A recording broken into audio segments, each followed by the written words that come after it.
Ian, what are you doing? Oh, mamma mia, you scared me. Oh.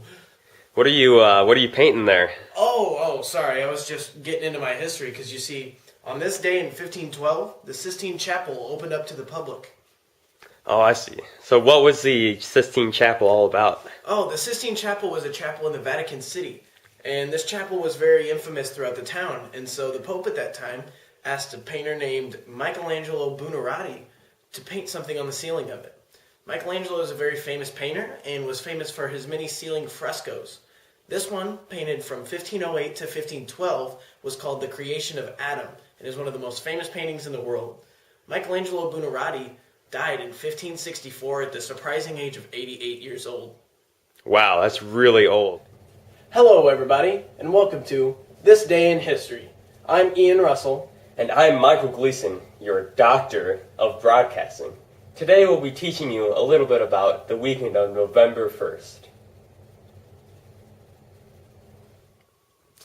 On this day in 1800, John Adams moved into the White House.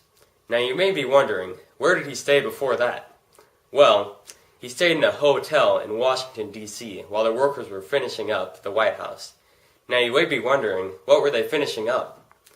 Well, John Adams was the very first president to live in the White House, and George Washington did not live in the White House.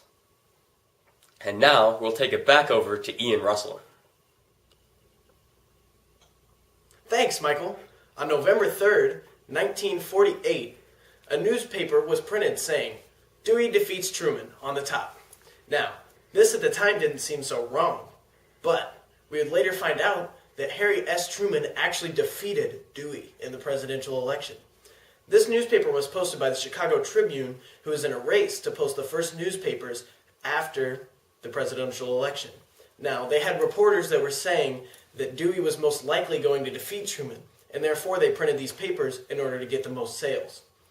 Later, after these results came out and these newspapers were proved to be wrong, an infamous picture of Harry S. Truman was posted all over the world, of him holding up the newspaper that had the headline reading, "Dewey defeats Truman."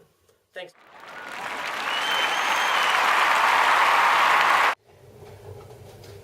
Thanks for watching This Day in History. We'll now go to a live recap of this news show with Ian and Michael. Have a good morning.